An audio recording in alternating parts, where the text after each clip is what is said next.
Muchas gracias y buenas tardes a todos y a todas. Es para mí un enorme placer y sobre todo una enorme emoción compartir este acto con vosotros y con vosotras. Y en cualquier caso, lo primero, evidentemente no puede ser de otra forma, trasladaros un cordial saludo de la Comisión Ejecutiva Confederal.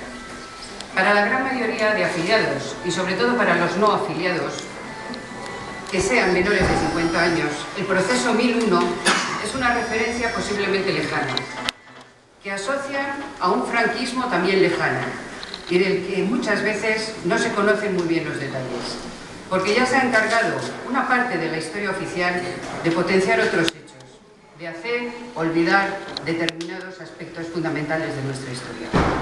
Como decía estos días en un magnífico artículo García Montero, el olvido es una forma drástica de falsificación de la historia.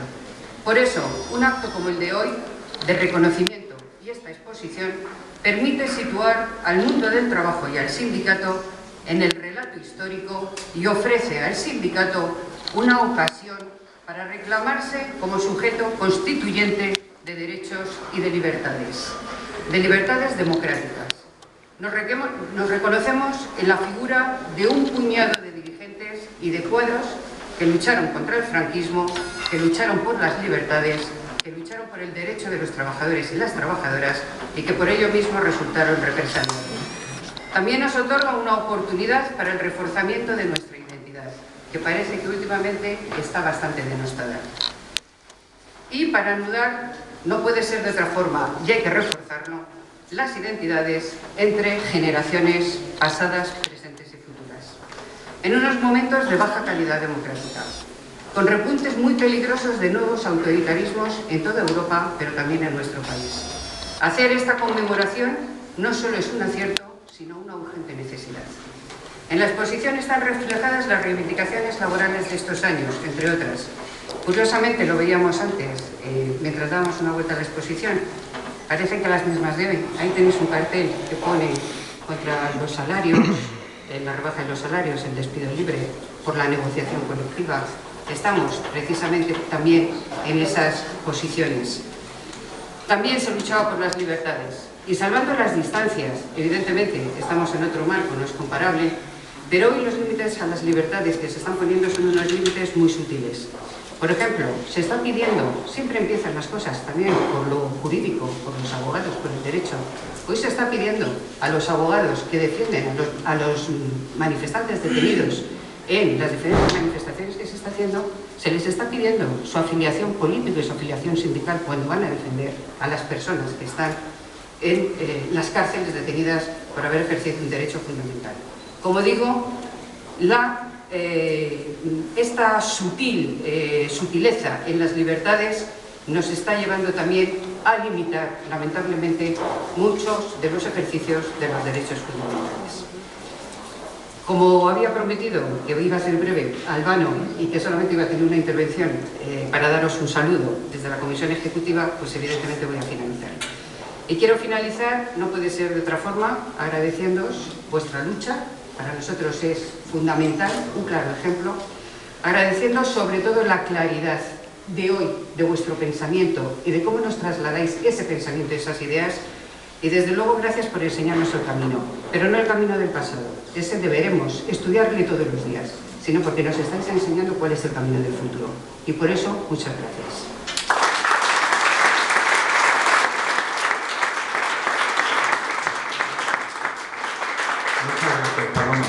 Como decíamos antes, hoy nos acompañan 4 de los compañeros, de los 10 compañeros que fueron detenidos el 24 de junio de 1972. En su representación, uno de ellos nos va a dirigir unas palabras. Los compañeros son Eduardo Sabrido, Pedro Santisteban, Francisco Acosta, Fernando Soto.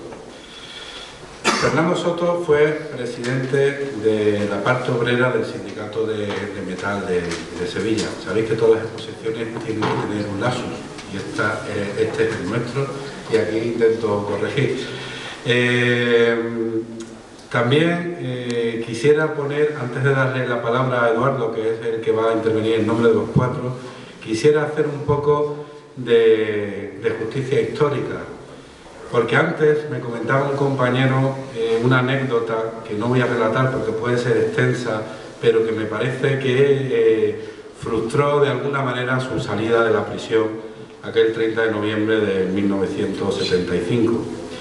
Y por eso, aunque yo no sea el el director de la prisión de Carabanchel, y estemos en el año 75, sí que estamos en Madrid, sí que está el compañero, sí que eso sonará su voz por megafonía, y yo quiero decir Francisco Acosta Orge con todo. Eduardo, cuando quieras.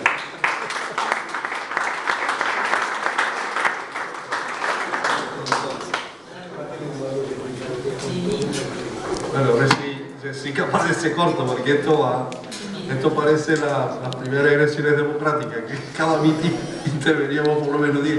Y ya tantas ganas de hablar y tantas cosas que decir. Aquello siempre era interminable. Pero hoy está un poco así la cosa.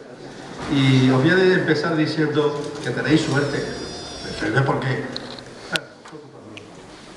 Porque todavía los fundadores de comisiones existimos. Y no tenéis que recurrir a los libros, porque además yo sé que os cuesta muchas veces trabajo de ello, sino que simplemente estamos aquí y os lo podemos contar cuando queráis, de manera directa. Es decir, que si aquí Josefina empieza a hablar, pues te cuentan desde que nacieron las comisiones, y ya, y los antecedentes, y Vicenta también, y Fernando Soto también, y el Pedro, y que todo el mundo dice, oye, pero ¿qué pasó? Y puede explicar, contarlo y darle anécdotas. Entonces, bueno, nosotros imaginaros lo contentos que estamos de que haya una exposición con un poco lo que pasó en aquel momento en este pueblo que nadie conocíamos y que nos trajeron un poco así, ahí está. Porque eso lo organizaron la gente de Madrid, lógicamente. Yo ya estaba aquí, pero yo no conocía mucho Madrid, y fue a través de Paco el Cura, lógicamente, quien buscó el sitio donde podíamos reunirnos con una cierta tranquilidad, una cierta clandestinamente, ¿no? Nada menos que un convento de los padres Osvaldo, las comisiones obreras, los rojos, reunirnos ahí, claro, decíamos, en esos sitios la policía poco podía imaginar que estuviésemos ahí reunidos. Bueno, sí, lo imaginaba.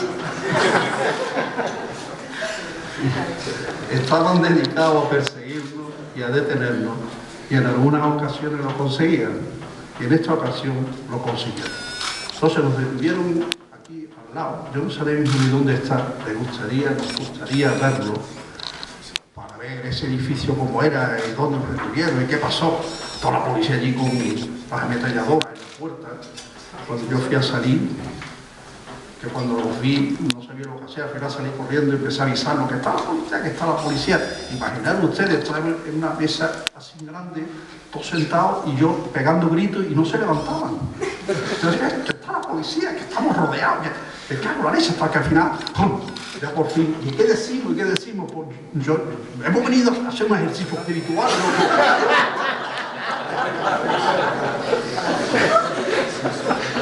Y ustedes, si eso se hubiera podido grabar, lo que cada uno decía que había que decir, de tal manera que al final nadie dijimos, ninguno coincidimos lo que dijimos. Las declaraciones de la policía eran de tal esperpento. Es que había algunos que estábamos allí porque habíamos ido a buscar trabajo allí, desde Sevilla. Otros que habían ido de excursión como un piolet,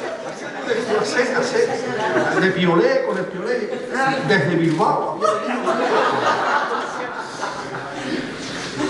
Otro había ido a un ejercicio espiritual y otro había venido como Fernando a buscar al padre Venancio Marco para que me diera trabajo. Pero tú te crees que desde Sevilla, ¿quién se podía creer eso? Pero esas fueron las declaraciones que fuimos dando ante la policía. Bueno, la policía, como podéis imaginar, al poco tiempo se dio cuenta quién estaba, porque además nos perseguía y perseguía mucho a la dirección de comisiones. Y me dijo, bueno, aquí tenemos la postal, lo hemos cogido. Ahora llamaron al Yagüe, que era el jefe superior de policía de Madrid, y vino allí con un coche que tenía de de alto lujo, de alto copete, y apareció por allí y dice, bueno, esto es el éxito de nuestra vida, efectivamente. Se desprende de algunas de las cosas que escuchamos, eso lo cuenta muy bien Paco Acosta, que dieron cuenta a su excelencia. Su excelencia, los hemos cogido. Están cogidos. Bueno, Pozuelo de Alarcón, entonces, para nosotros, ¿qué es? Pues un lugar, como tantos otros, en el que la Dirección Clandestina de Comisiones a todos los niveles se reunía, organizaba, discutía y trataba de acabar con qué queríamos acabar. ¿Qué es lo que queríamos acabar? Porque dicen, quería acabar con el franquismo, pero ¿qué era el franquismo? Pues, es que el franquismo era, primero, es un régimen que lo peor, lo más sencillo que se puede decir es como un régimen sin libertades. No tenía libertades, no había libertades. Con lo cual, imaginaros, esto no se podía hacer, ¿no? Pero es que hablar con otra persona y decir, oye, esto está marcha mal, es que tienes que mirar por los lados. Es que reunirte estaba prohibido para fines que fuera a criticar al gobierno. Reunión, asociación, imprenta, opinión, manifestación. ¿Y la huelga? ¿Se podía hacer huelga? Pero si es lo primero que prohibieron, si el primer edicto que hizo Queipo de Llano en Sevilla y todos los generales felones, que fueron generales traidores, porque lo hicieron además en nombre de la República. Ustedes pueden imaginar el primer edicto, uno de los que yo he leído, que diga, nos levantamos, vamos a arreglar España, quedan prohibidas las huelgas y serán pasados por juicio sumarísimo cualquiera que esté en huelga. Era el primer artículo que prohibieron. Imaginaros el interés de clase que tenían esos generales. ¿Qué entendían los generales de huelga? Pues sí, entendían. Claro que entendían. Eso es lo fundamental. Ni siquiera el derecho de manifestación o de reunión era el primero que prohibían, era el de huelga. Y al final terminaron diciendo, en nombre, viva la República. Eran generales, morfos, traidores. Ese fue el régimen que se implantó en España. Y desde el principio, Mola dijo, acabemos con todo, que no haya generaciones, 3 generaciones que no levanten el ánimo ni la palabra. Y se originó la guerra civil. Como ha dicho nuestra compañera alcaldesa, una guerra civil, aunque la mayoría de la gente estuviera en el bando de republicano, la mayoría de los trabajadores, aunque una gran parte de los intelectuales, aunque la legalidad estuviera a favor de la República, que era un régimen votado democráticamente, pero al final los felones, los generales se levantaron y arramplaron con una parte del pueblo. Y se convirtió aquello en una guerra civil, 3 años de guerra civil, con lo cual, pues, hermanos contra hermanos, en cierta medida, padres contra primos, compañeros contra compañeras. Fue una guerra civil y creó una fosa de división en España muy difícil de superar. Eso durante 20 años, los 20 años de plomo, matando gente, encarcelando a gente, y con esa división, en nombre de la división de la guerra civil contra los rojos.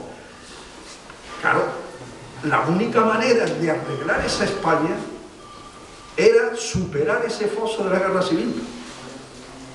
Y al Partido Comunista, el Partido Comunista, el rojo, martillo de eje, el rojo total, con Carrillo a la cabeza, en el 56 dijeron, esto no tiene otro remedio que la reconciliación nacional. O superamos el enfrentamiento de la guerra civil, o los españoles no tenemos remedio, aquí no se puede hacer nada.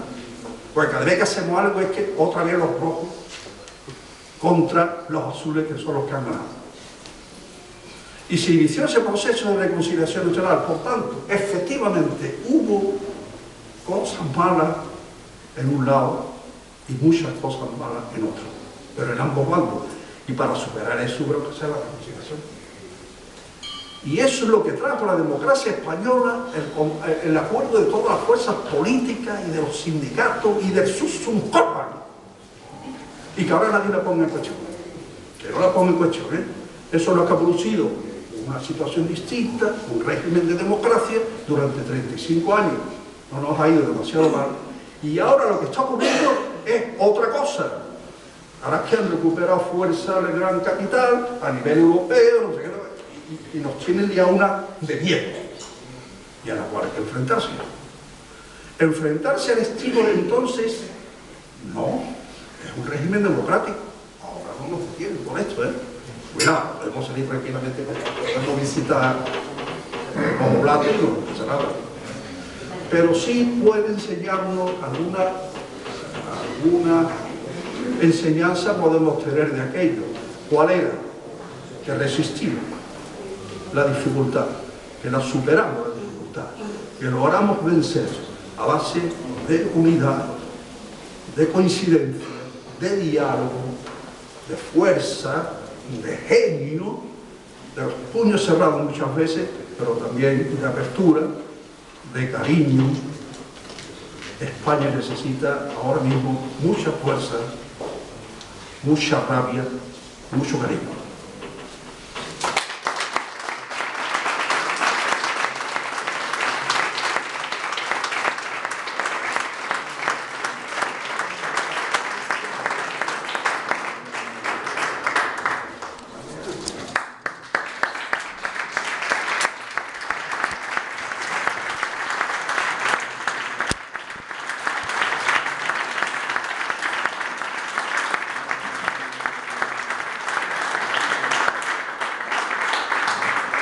Ahora sí vamos a concluir el acto, como se suele hacer en comisiones obreras. Nuestro secretario general interviene el último.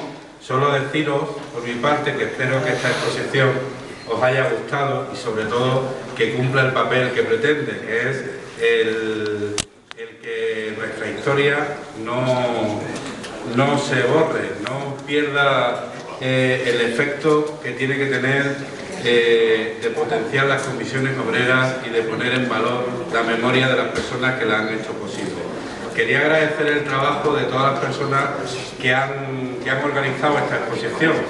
Prácticamente toda la Secretaría de Comunicación, Baviano del Proceso 1001, pero quería especialmente nombrar a 3 personas, porque han sido las artífices de que esto esté hoy aquí y de que nuestra memoria se ponga en valor. Son la compañera Virginia Casilda, de Unigráfica, Antonia Fernández, de Publicaciones, y Beatriz Gijón, documentalista de las comisiones obreras.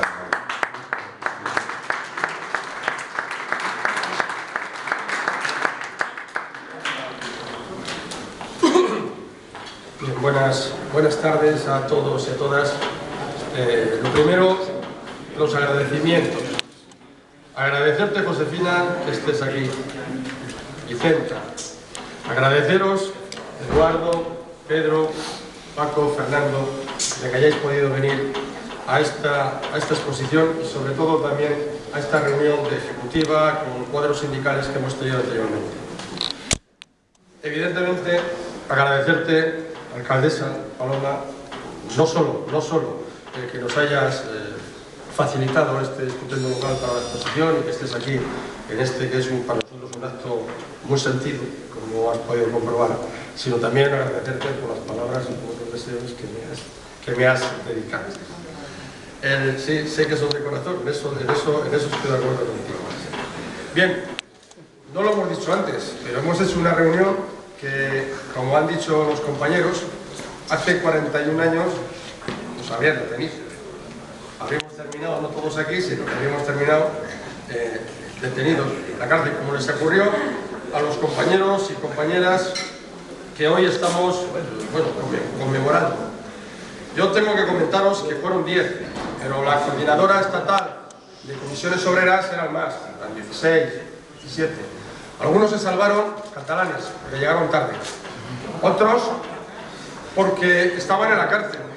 Algún otro porque no pudo venir por otro tipo de razones. Fijaros bien que lo que les cayeron no era ninguna tontería. Eran 162 años. El decano en estas condenas fue Eduardo, que además estaba condenado.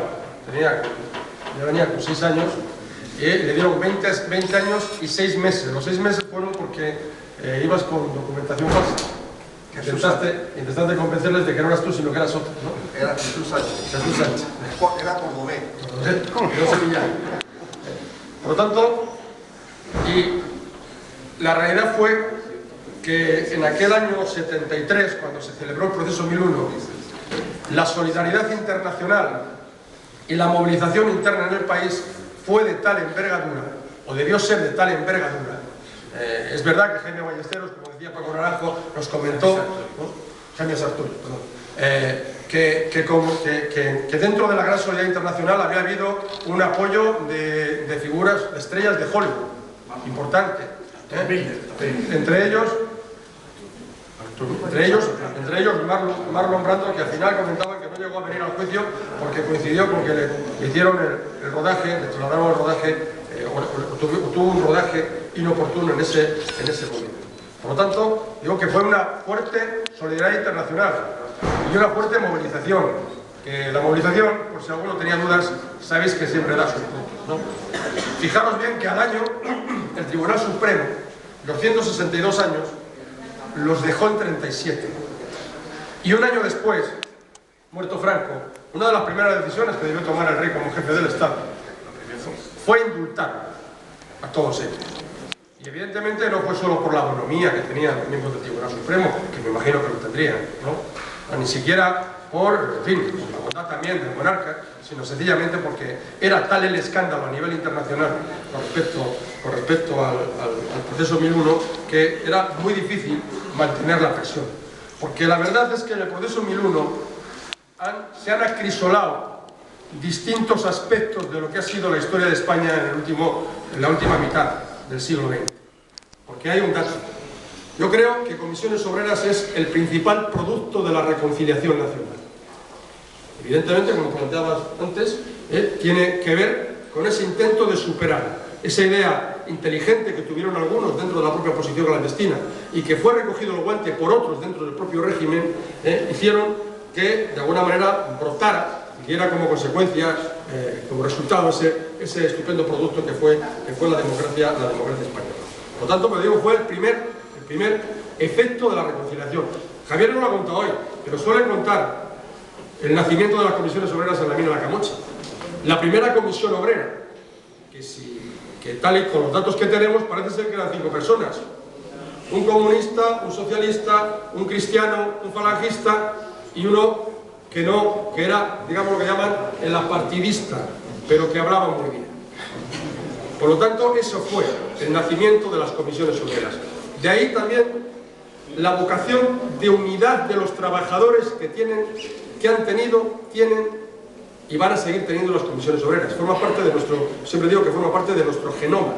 De hecho, fijaros lo que estaban haciendo en las oblatas, Estabais discutiendo un documento sobre la unidad de los trabajadores. Sobre la unidad de los trabajadores. Es decir, un documento de estrategia sobre cómo conseguir la unidad de los trabajadores. Por lo tanto, estamos hablando de un proceso que, reitero, acrisolaba lo que han sido las mejores manifestaciones de la lucha antifranquista. Y sin duda, decía antes, Fernando, decías antes, qué valor teníamos. Y es verdad, eran valientes, muy valientes, porque tenían que enfrentarse